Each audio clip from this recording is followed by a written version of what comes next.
Hello और दी monic यानी money IQ में बहुत बहुत खुशामदीद। शुक्रिया। इस प्लेटफॉर्म पर हमारी हमेशा से ये कोशिश रहती है कि हम सुनने वालों के फाइनेंशियल नॉलेज को यानी उनकी मनी आईक्यू को बेहतर बनाएं। और आज का ये गहरा तज्जिया भी डीप मार्केट रिसर्च पर मबनी है। बिल्कुल, और ये तज्जिया किसी इधर उधर की बात पर नहीं बल्कि ठोस एदाद शुमार पर मबनी होगा। सही। मैं शुरू में ही बता दूं कि आज हम किसी किताबी कहानी की बात नहीं कर रहे। आज हम एक ऐसी कंपनी का सफर देखेंगे जो 1967 में शुरू हुई थी। हाँ, 1967 में। जी। होस्ट पाकिस्तान लिमिटेड या जिसे HPL भी कहते हैं, इस कंपनी ने एक ऐसी रोलर कोस्टर राइड देखी है जो किसी कॉर्पोरेट थ्रिलर से कम नहीं। बिल्कुल ठीक कहा आपने। और मेरा तज्जिया ये कहता है कि ये सिर्फ एक आम सी दवाईसाज कंपनी की कहानी नहीं है। अच्छा।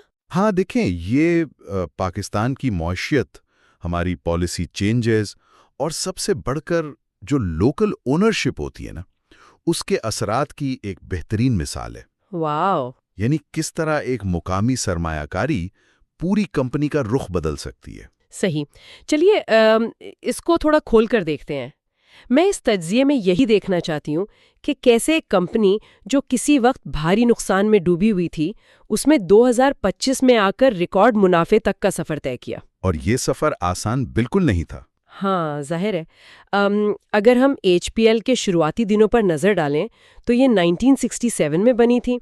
फिर 1972 में इन्होंने कराची में मैन्युफैक्चरिंग शुरू की और 1977 में ये स्टॉक एक्सचेंज पर आई। सही। और उस वक्त इनका नाम और आइडेंटिटी काफी मुख्तलिफ थी। बिल्कुल। बाद में बहुत से मर्जर्स और एक्विजिशंस हुए, जिसके बाद इनका नाम सैनोफी अवेंटिस पाकिस्तान लिमिटेड पड़ गया था। हाँ, जो कि एक बहुत बड़ी फॉरेन एंटिटी थी। ठीक। लेकिन 2023 में एक बहुत बड़ा बदलाव आया, यानी कंप्लीट आइडेंटिटी शिफ्ट। हाँ, और वो शिफ्ट आम नहीं था। 2023 में पैकेजेस लिमिटेड की क़यादत में एक लोकल कंसोर्शियम सामने आया। अच्छा, जिसमें IG इन्वेस्टमेंट्स और अरशद अली गोहर ग्रुप भी शामिल थे। एग्जैक्टली। उन्होंने फॉरेन एंटिटी जो सनोफी फॉरेन पार्टिसिपेशंस BV थी, उनसे 52.87% शेयर्स खरीद लिए। वाओ, यानी 52.87%। बिल्कुल। और इसका मतलब था कि अब कंट्रोल मुकम्मल तौर पर लोकल हाथों में आ चुका था। और आते ही उन्होंने पहला काम क्या किया? क्या? उन्होंने कंपनी का नाम वापस उसकी लेगेसी पर रख दिया, यानी होस्ट पाकिस्तान लिमिटेड। ये तो बिल्कुल ऐसी बात हो गई जैसे किसी क्लासिक विंटेज गाड़ी में कोई लोकल और ज्यादा ताकतवर इंजन लगाकर उसे उसके पुराने नाम से वापस मार्केट में लाया जाए। हाँ, बिल्कुल ठीक मिसाल दी आपने।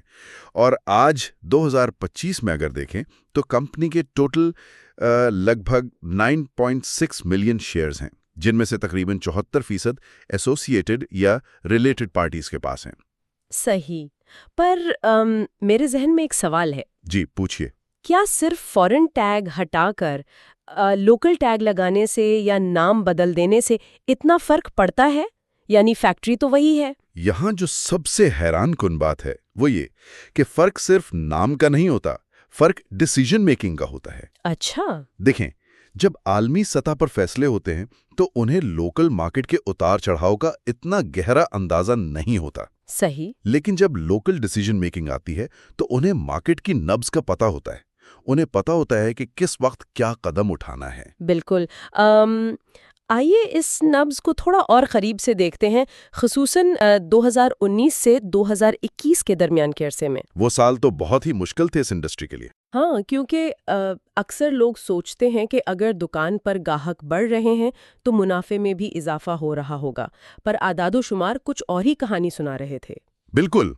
2019 में HPL की सेल्स 11.88% बढ़ी और इनकी जो सबसे मशहूर ब्रांड्स थे जैसे फ्लैजिल। हाँ, फ्लैजिल तो हर घर में मौजूद होती है। एग्जैक्टली। फ्लैजिल की सेल्स 26% बढ़ी, क्लेक्सेन 37% और प्लेविक्स 32% बढ़ी। ठीक। लेकिन जब दिन के आखिर में गल्ले का हिसाब किया गया तो नेट प्रॉफिट 74.73% धड़ाम से नीचे गिर गया। और यही वो बड़ा तजाद है जो किसी भी आम आदमी को परेशान कर सकता है। हाँ, मतलब मैं भी यही सोच रही थी कि ऐसा कैसे हो सकता है। इस तज़ाद को समझने के लिए हमें फार्मास्यूटिकल इंडस्ट्री की सप्लाई चेन और उस वक्त के माशी हालात को देखना होगा। अच्छा, देखें, दवाई बनाने के लिए जो बुनियादी कच्चा माल होता है, जिसे तकनीकी ज़बान में एपीआई या एक्टिव फार्मास्यूटिकल इंग्रेडिएंट कहते हैं। एपीआई, ठीक है। हाँ, तो पाकिस्तान की दवाई साज इंडस्ट्री इस एपीआई के लिए मुकम्मल तौर पर इंपोर्ट्स पर इन्हिसार करती है। यानी वो डॉलर देकर बाहर से मंगवाना पड़ता है? बिल्कुल। और 2019 में आपको याद होगा कि पाकिस्तान में इन्फ्लेशन आसमान से बातें कर रही थी। हाँ, महंगाई बहुत थी। और रुपए की कीमत डॉलर के मुकाबले में बेतहाशा गिर रही थी। सही।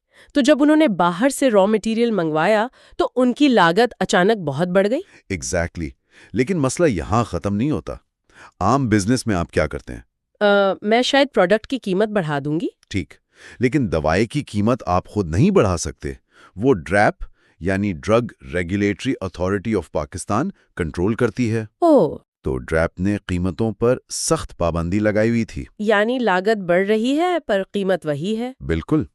इस चीज ने उनके ग्रोस मार्जिन को इतना स्क्वीज किया कि वो गिरकर सिर्फ 25.69% पर आ गया। और इस पर मजीद ये कि उनकी फाइनेंस कॉस्ट भी तो बढ़ रही होगी। हाँ, इनका उधार पर दिया जाने वाला सूद 2019 में 389.23% बढ़ गया था। 389%? ये तो कंपनी को अंदर से खोखला करने के लिए काफी है। ठीक कहा। उसे फाइनेंस में परफेक्ट स्टॉर्म कहते हैं। लेकिन फिर 2020 आता है और 2020 जैसा कि हम सब जानते हैं कोविड-19 की वबा का साल था। हाँ, पूरी दुनिया रुकी हुई थी। और यहाँ एचपीएल के डेटा में एक बहुत अजीब चीज नजर आती है, एक कोविड-19 पैराडॉक्स। अच्छा, वो क्या? 2020 में लॉकडाउन की वजह से एचसीपी क्लिनिक्स बंद थे और इनकी 95% से ज्यादा सेल्स लोकल मार्केट में थी। ठीक है। तो सेल्स 2.71% गिर गई। हाँ, लेकिन नेट प्रॉफिट 218.44% बढ़ गया। ये जादू कैसे हुआ? हाँ, ये बज़ाहिर जादू लगता है, पर असल में ये क्राइसिस मैनेजमेंट थी। मतलब? जब क्राइसिस आया तो इन्होंने कॉस्ट कटिंग की। अच्छा। तसव्वुर करें, लॉकडाउन है तो इनके तमाम मेडिकल रेप्स जो क्लिनिक्स जाते थे, उनका ट्रैवल बंद हो गया। मार्केटिंग और ट्रैवल कॉस्ट बच गई। बिल्कुल। और इसके अलावा एसबीपी ने एक रीफाइनेंस स्कीम मुतारिफ करवाई थी ताकि लोग अपने एम्प्लॉइज को ना निकालें। सही। उस स्कीम से इन्हें कम इंटरेस्ट रेट पर कैश मिल गया। बेहतरीन। और सबसे बड़ी बात, जब लोकल मार्केट रुकी हुई थी तो इन्होंने अपनी एक्सपोर्ट्स अफगानिस्तान को बढ़ा दी और उसमें 74% इजाफा हुआ। वाह, 74% इजाफा, ये तो वाकई स्मार्टली हैंडल किया उन्होंने। हाँ, और जब 2021 में थोड़ी नॉर्मल रूटीन वापस आई तो मुनाफे में मजीद 83.74% इजाफा हुआ। यानी सब ठीक हो गया था? लग तो ऐसा ही रहा था। ओपी मार्जिन 9.22% तक चला गया, लेकिन आगे एक नया तूफान इंतजार कर रहा था। हाँ, मैं 2022 के फिगर्स देख रही हूँ और ये काफी खौफनाक है। बिल्कुल। 2022 में दोबारा हालात खराब हुए। डेटा बताता है कि फ्लैजिल की सेल्स दोबारा 41% बढ़ी, टॉप लाइन 16.87% बढ़ी, लेकिन प्रॉफिट फिर से 81.59% गिर गया। और इसकी वजह वही पुरानी कहानी थी, रुपये की बेकदरी और बढ़ती हुई लागत। हाँ, और इनके अदर एक्सपेंसेस में लगभग 137% इजाफा हुआ था। यहाँ मैं आपसे गियरिंग रेशियो के बारे में पूछना चाहूंगी। जी, पूछिए। 2022 में इनका गियरिंग रेशियो अपनी बुलंद तरीन सतह यानी 22% पर था।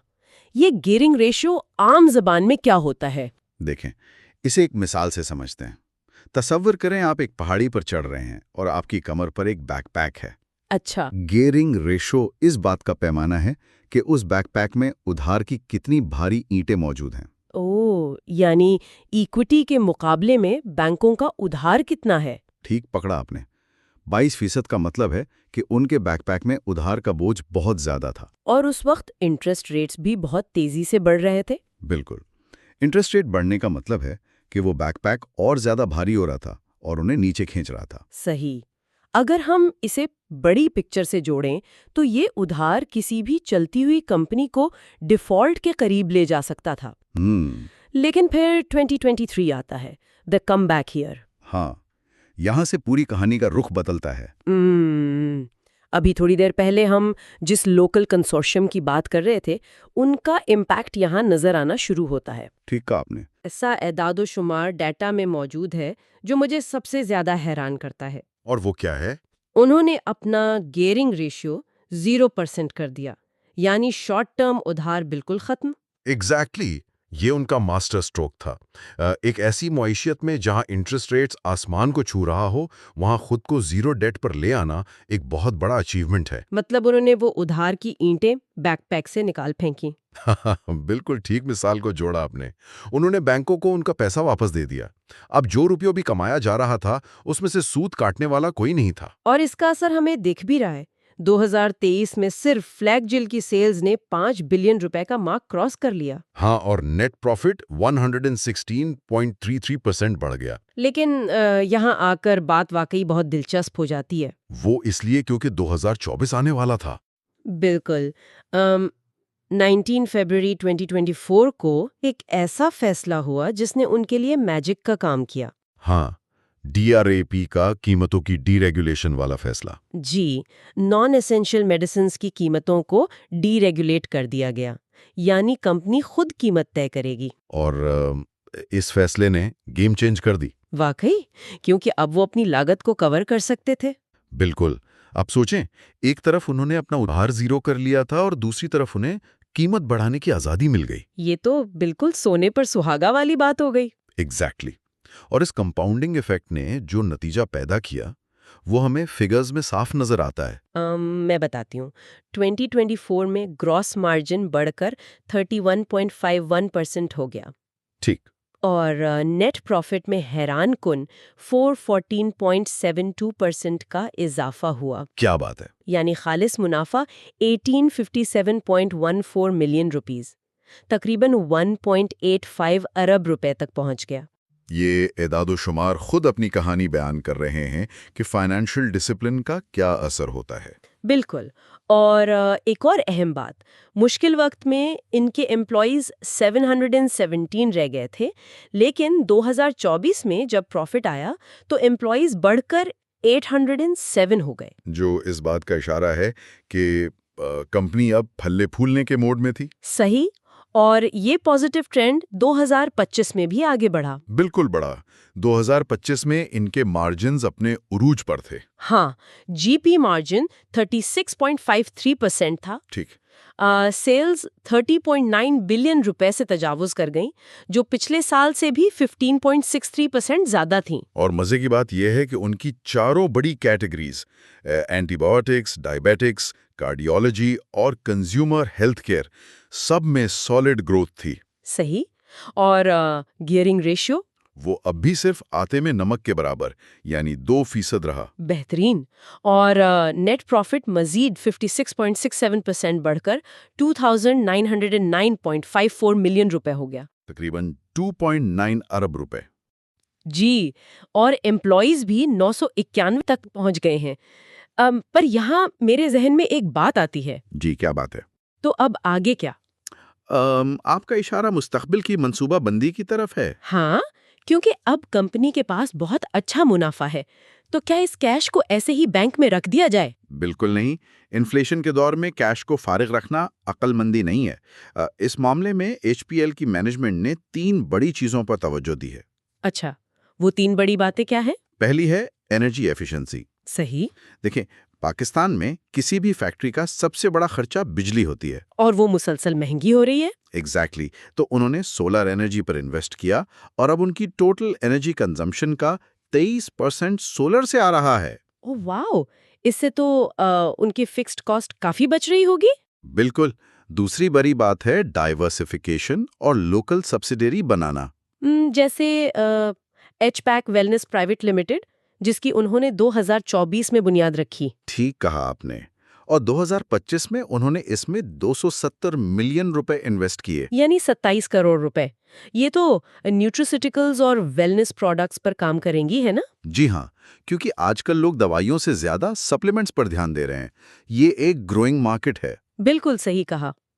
और तीसरा अहम कदम क्या है? तीसरा और सबसे बड़ा कदम है ग्लोबल रीच। अच्छा। हाँ, उन्होंने यूएई में hoist pact trading FZDO CEO के नाम से एक और सब्सिडरी बनाई क्या गई। बात है। और ये सब्सिडरी 2026 में अपना काम शुरू करेगी ताकि उनकी ज्योग्राफिकल प्रेजेंस बढ़ सके। वाओ, यानी कल तक जो कंपनी खुद एक फॉरेन एंटिटी के अंडर थी, वो अब इतनी आजाद और मजबूत हो चुकी है कि अपनी खुद की फॉरेन सब्सिडरीज बना रही है। ये बिल्कुल एक 180 डिग्री टर्न अराउंड है। अगर मैं इस पूरी गुफ्तगू का खुलासा करूं, तो एचपीएल की कहानी हमें ये बताती है कि फॉरेन ओनरशिप से लोकल ओनरशिप तक का सफर शिद्दीद माशी दबाव से निकलकर 0% डेट पर आना और फिर ग्रीन एनर्जी और आलमी सतह पर फैलना, बिल्कुल। ये किसी भी लर्नर या इन्वेस्टर के लिए एक शानदार केस स्टडी है। और ये तज्जिया अपने आखिर में एक अहम सवाल खड़ा करता है। वो क्या? अगर हम गौर करें, अगर एक मल्टीनेशनल सब्सिडियरी लोकल ओनरशिप और ग्रीन एनर्जी पर शिफ्ट होकर अपने उरूज को छू सकती है, सही। तो इस मार्केट में ऐसी और कितनी लेगेसी कंपनीज हैं जो इस तरह के लोकल टर्न अराउंड्स का इंतजार कर रही हैं? ये वाकई एक बहुत ही प्रोवोक करने वाला सवाल है और सुनने वालों के लिए भी इसमें एक बहुत गहरा सबक है। बिल्कुल। वेल, हम उम्मीद करते हैं कि आज का ये तज्जिया आप सबको दिलचस्प लगा होगा। सुनने वाले हमें कमेंट्स में ज़रूर तजवीज़ करें, यानी सजेस्ट करें कि वो आगे और किन टॉपिक्स या कंपनीज पर ऐसी डीप रिसर्च बेस्ड कंटेंट देखना चाहते हैं। हमें आपके सजेशंस का इंतजार रहेगा। और आखिर में फ्यूचर अपडेट्स के लिए बेल आइकन को प्रेस करें और हमारे चैनल को लाइक और सब्सक्राइब करना ना भूलें। फिर मिलते हैं एक नए तज्जिए के साथ। खुदा हाफिज। खुदा हाफिज। Like and subscribe.